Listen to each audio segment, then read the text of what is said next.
Bali is one of the most evocative and popular tourist islands of the entire Indonesian archipelago. Welcome to WatchZilla. Today we are going to explore one of the popular towns and a cultural center of Bali, Ubud. A visit here sparks the senses. The intoxicating fragrance of incense and clove oil hangs in the thick tropical air. Peanuts sizzle at roadside stalls, petal-strewn offerings smolder on busy sidewalks, and traditional gamelan music jangles against a buzz of mopeds. Despite the clamor and chaos of the main tourist areas, the island is rich in natural beauty, with attractions for every kind of traveler. Surfers come for the legendary swells, hikers can trek up jungle volcanic peaks to misty waterfalls, and cyclists can bike through lush landscapes bristling with rice terraces and traditional villages. The island's rich art scene is another top draw, and if relaxation is our top priority, the shopping in Bali and spa treatments are fabulous and affordable. Spirituality adds yet another layer to Bali's allure, and seeing the magnificent temples and sacred Hindu ceremonies are top things to do in Bali. Since famous book and film Eat, Pray, Love spotlighted this enchanting island, the tourist throngs have undeniably swelled, but you can still experience old Bali if you stray off the beaten track. Number 14. Kecak Dance Performance. Ubud is famous for its traditional dance performances. That's why Kecak Fire Dance is a must to include in the list of top activities to see in Ubud. Kecak dance is one of the most popular traditional dances in Bali, and one of the best places to watch it is in Ubud. It is more commonly known as the fire dance that is set to impress. Kecak dance is a classical monkey dance performed by dancers from the Pekramantaman Kaja. This dance is about the legend of Legong and Barong, a dance from the south of Bali, with a story of a never-ending battle between good and evil. The traditional dance dates back to 1930s.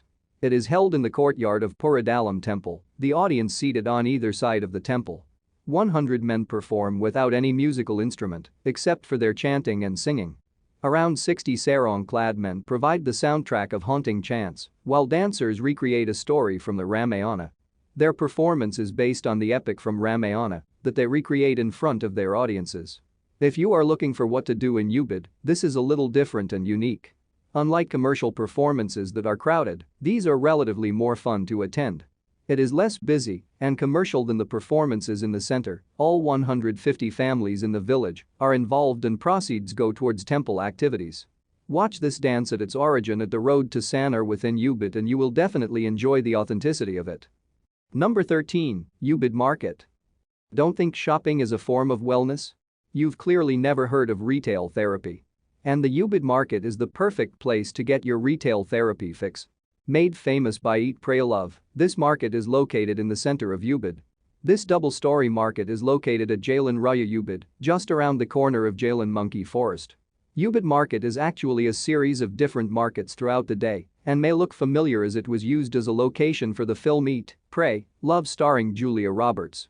It has many stalls selling all kinds of items from wood carvings, batik, sarong, souvenirs and so on. The market sells fruits and vegetables in the morning, and in the afternoon, you will find arts and crafts pieces on offer which can make great souvenirs. You'll find pretty much everything here, from beautiful traditional wood carvings to cheap plastic sunglasses. It gets rather crowded in the afternoons, so it is best to get here as early as possible to get the best deals. A lot of the shops carry the same stuff, so be sure to get a sense of the prices before purchasing. Local tip is to go upstairs to scout for your bargain, as the price is usually lower up there, but bear in mind that you would need to hone your haggling skills. Haggling is definitely recommended.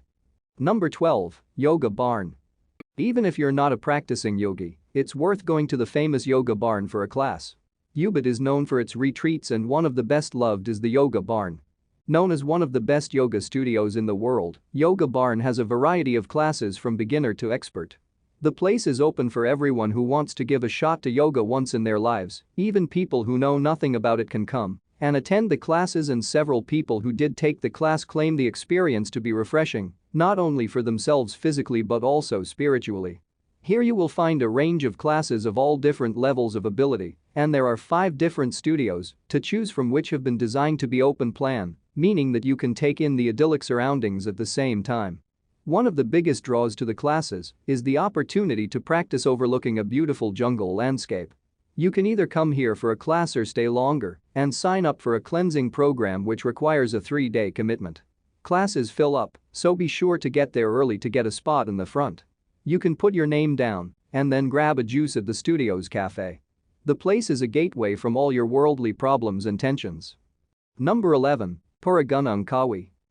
Purigan Angkawi is an archaeological area in Bali. Back in time, the local Balinese people used to construct houses out of rocks. Crazy, right? This is because they didn't have the tool or knowledge on how to correctly build houses. This 11th century temple features shrines carved into the rock at the bottom of a river valley. You can come and see how these houses were crafted in some of the most amazing settings. This is a top highlight in Ubud. It's a 30-minute drive from Ubud and is worth combining with Paraturda Temple. Number 10. Blanco Renaissance Museum. The Blanco Renaissance Museum is one of the best-loved spots in Ubud and is the former home and studio of Don Antonio Blanco. Blanco Renaissance Museum is the home and studio of the late Philippine-born maestro, Don Antonio Blanco. Located at the legendary painter Don Antonio Blanco's mansion on a gorgeous hilltop in Ubud, this museum presents a unique mix of cultures that inspired and influenced the maestro's works throughout his life. Located on a hilltop overlooking the lush valley of Campbell, it houses paintings, collages and illustrated poetry, together with lithographic artworks of his favorite subject, nude Balinese women. Many of the pieces are modeled on Balinese women and dancers, and you can tour the artist's home, which is still run by his descendants. Even though many of Blanco's collections of paintings, illustrated poetry, and erotic artworks came to being in Ubud, where he relocated, and his art flourished, his mansion is a European Baroque-style building with a touch of Renaissance grandeur. Aside from the maestro's best works and the building's impressive architecture, tourists will also appreciate the glorious view from the hills where the mansion stands. Blanco Renaissance Museum offers guided tours throughout the day, with the artist's family members to host you if you're lucky. As well as the museum, you can also enjoy an on-site restaurant and wander through the pretty manicured gardens. The thought-provoking collections, lush garden surroundings, and on-site cafe offer a nice stopover for your Ubud trip. Number 9. Agung Rai Museum of Art. Arma, in Ubud, is popular for its cultural, artistic, and architectural importance. If you are interested in learning about new religions and cultures, then Agung Rai Museum of Art is your go-to place. It's a cozy place to learn about Balinese art, both classical and contemporary. The Agung Rai Museum of Art is also known as Arma and is a gallery and cultural center rolled into one. The place is an encyclopedia about Balinese traditions and cultural aspects. It houses an impressive collection of works by prominent artists from across the Indonesian archipelago, especially Bali, many of whom are contemporary artists adapting traditional styles. Arma is surrounded by tropical gardens and features notable and praiseworthy work of Indonesian artists like Effendi and Raden Saleh. It is the work of Anak Agung G. Drai and is separated into two buildings which are stuffed with a wide array of artworks. If you want to learn more about the great art scene here and get an overview of the kinds of works produced in Bali, then this is a great place to come. Arma is not just a gallery, but shares information about traditional Balinese orchestras, Balinese history and dance, wood carvings, conventional cuisines, and native fabrics. The visitors are usually accompanied by guides. Moreover, in the afternoon, after viewing the art collections, visitors can have snacks in the local cafe or enjoy a traditional Balinese dance performance. The museum often hosts cultural events like traditional dance and music during the evenings. Number 8. Puritaman Saraswati. This glorious water palace has a delicate lotus pond in front of the majestic traditional Balinese gate, which makes it one of the most iconic sights from Ubud. The palace honors Saraswati, the goddess of wisdom, knowledge and arts. Dedicated to the Hindu goddess of learning, wisdom, music, and art, Ubud Saraswati Temple is a beautiful spot for worshippers and visitors alike. To that end, you will find gorgeous carvings of the goddess all over the building, as well as fountains that gush from the front of the temple and fill a large limpid pond area. And seeing the thriving cultural and artistic scene in Ubud, the utmost reverence to the goddess seems fitting, with epic architecture, water overflowing like Ubud artists' creativity, and graceful carvings that honor the Hindu deity. Water gardens and lotus ponds flow up to the elegant structure, which is enriched with ornate carvings. The pond is covered in lush lotus blossoms, and it is customary to bathe or drink the waters in order to harness some of the power of the goddess. But beyond that excellent architecture, Saraswati Palace is also one of the best spots to watch traditional performance. Dance performances are held here in evenings when the temple is illuminated against the night sky and is even more magical than during the daytime. The temple makes an atmospheric setting for Balinese dance performances. Number 7. Ubud Palace. The Ubud Palace, or Puri Saranagung, is one of Ubud's most prominent landmarks and is centrally located in the neighborhood, surrounded by markets, restaurants, and other destinations. Home to the Ubud's royal family since the late 19th century, Ubud Palace sits in the heart of downtown Ubud near the traditional art market. Packed with prominent cultural and historical significance, the palace reflects traditional Balinese architecture at its finest, with tastefully manicured gardens, ornate carvings, and impressively grand gates. Explore the pavilions and gardens. There are also traditional Balinese dance performances in the courtyard each evening, a must for any visitor to Indonesia. This palace's yard turns into a magnificent stage for various traditional performances. Number 6. Tejinongan Waterfall. Beyond world-famous beaches, Bali's diverse natural landscape stretches far up the hills of Ubud. Tejinongan Waterfall is one of the great waterfalls nearest to Ubud. Tejinongan Waterfall near Ubud is one of Bali's must-see natural attractions.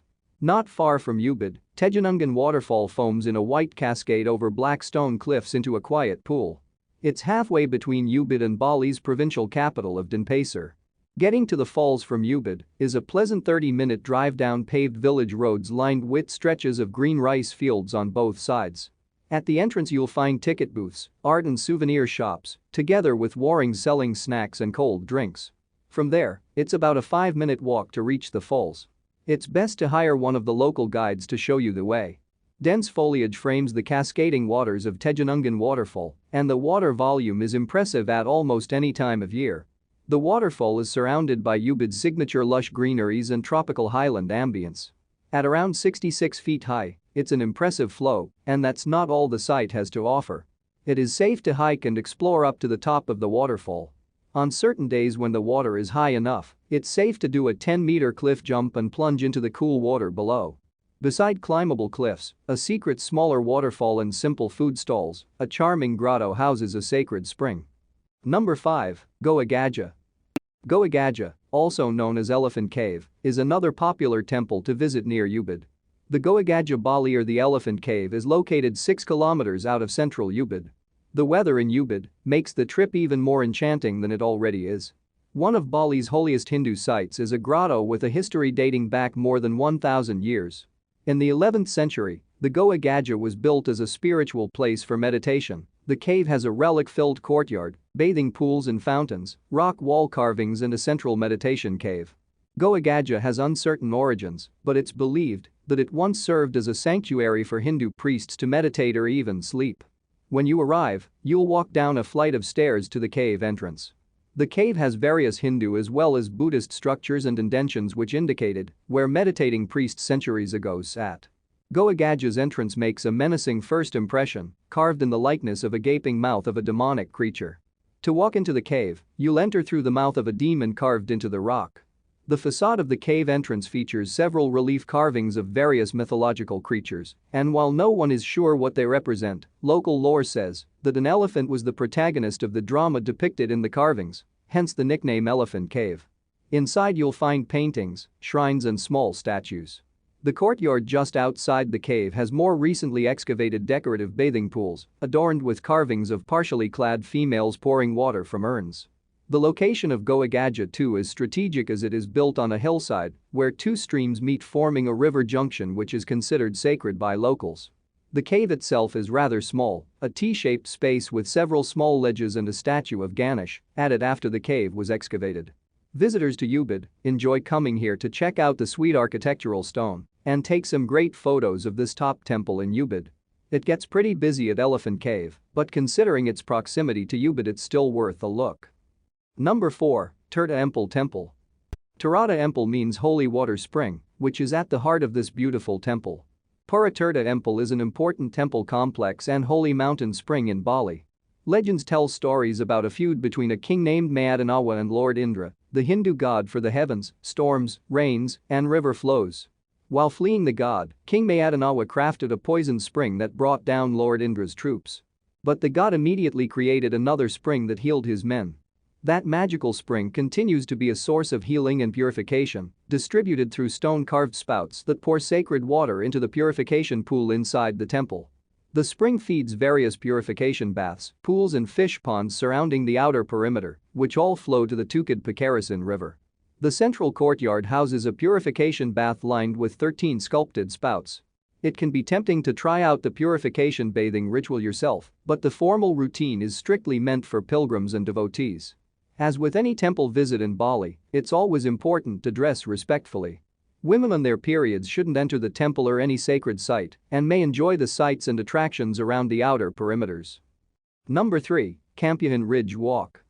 If you want to enjoy the amazing scenery, you are bound to walk down the Campion Ridge Walk, the place where you can resort to if you want to escape a sometimes busy area. The hilly area gives a beautiful view of the valley and its rice paddies. The walk is mostly flat and easy, with stunning views of the rice terraces on either side. The view is best during sunrises and sunsets. One of the sweetest free things to do in Ubud. Try closing your eyes and taking in the cool breeze that hits your face, and it's the best refreshment you can get.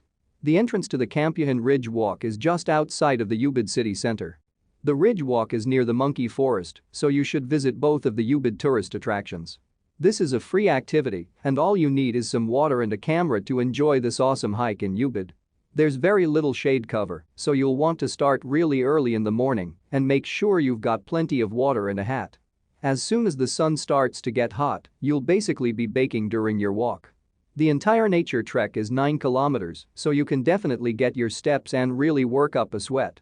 Be on the lookout for the free version of an Ubud swing. Not far into the path there's a small swing tied to a tree that is a fun, free alternative to the swings around Ubud that you have to pay for. Number 2. Tagalang Rice Terrace. The postcard-worthy scenery of delicate rice terraces surrounded by lush palm trees and tropical greeneries sure make Tagalang such a visually appealing sight to behold. The Tagalang Rice Terrace is famous for its scenic landscape, where travelers to Ubud often stop by for snapshots of an iconic Balinese view. But extic beauty is only part of this attraction's charm. Ubud's rice terraces are purposefully built to facilitate effective use of water resources and organize local social units. Bali's traditional, centuries-old cooperative irrigation system has created some of the most beautiful terraced landscapes in Southeast Asia, and this valley is a great example. In other words, these glorious rice terraces do not only attract tourists from across the globe, they actually bring people together and reflect the values and philosophy of Balinese culture. The quaint village of Pakujui is close to the Tagalang Rice Terrace. Tourists can also explore the villages nearby to hear fascinating local stories and observe the customs and lifestyles of people who built and currently maintain the glorious rice terraces. You can find a variety of ornamental woodwork and various carvings of mythical figures. Many souvenir stalls line the ledge of Tagalang, where you can pick up some gifts before continuing your journey to Ubud's main center. Before we continue, be sure to subscribe to our channel and ring the bell to get notified about our latest videos. Number 1. Ubud Monkey Forest. Only 10 minutes walk south of the town center in Ubud, Bali. The Monkey Forest, also known as the Sacred Monkey Forest Sanctuary, is one of the top things to do in Ubud. It's also one of the best places to visit in Bali if you're an animal lover or photographer. Besides the entertaining troops of gray long-tailed macaques that make their home here, a large part of the appeal is the evocative jungle setting where the monkeys roam free. Paved pathways lead through thick forests of giant banyan and nutmeg trees, where moss-covered statues and ancient temples loom through the dense foliage, imparting an almost mystical feel. The forest is intended to represent the harmonious coexistence between humans and animals. It also conserves rare plants and is used as a location for researching macaque behavior, particularly their social interaction. On the southwest side of the forest is one of the 3 temples found here, the 14th century Puradalam Agung Padangtagal, where hundreds of monkeys swings through the trees and clamber over the walls. In the northwest of the forest, an ancient bathing temple, Pura Biji, nestles next to a cool stream and makes a beautiful backdrop for watching the monkeys' antics. While visiting the forest, make sure to secure your belongings and avoid direct eye contact with the animals, as this can be interpreted as a sign of aggression. It's also a good idea not to bring any food into the area. Do you agree with our picks? Check out this other recent clip from WatchZilla and be sure to subscribe and ring the bell to be notified about our latest videos.